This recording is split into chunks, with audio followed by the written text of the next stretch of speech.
With the collaboration with the County Department of Health, we are partners who've come together with funding from different donors like FCDO, ECHO, Kenya Red Cross, USAID, to give assorted services to the community that lives around here.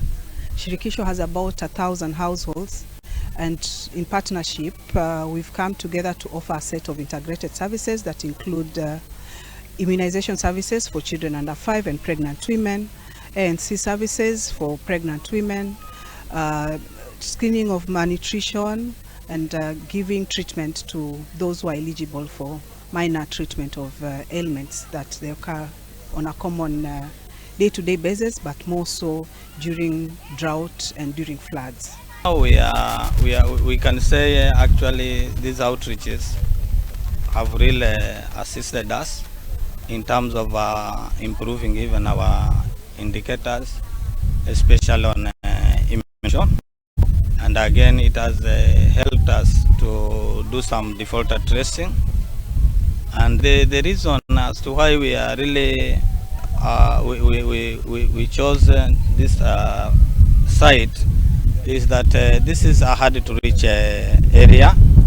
It is more than 5 kilometers away from the facility.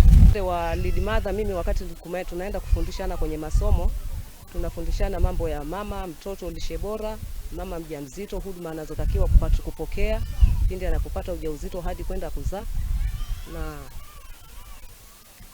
hayo ndo mafundisho tunayosoma. This was one of the villages that was affected heavily by the floods that happened sometime late last year to date, and the effects of floods take a while. So most of the communities were not able to access health services. So the Department of Health, together with the partners, came together and decided to give this set of services to the affected communities. Huduma inatufunza mambo mingi, mambo ya usafi. Kabla hawajaanza kutuhudumia wakikuja, wao wanatufunza mambo ya usafi, namna ya kulisha watoto.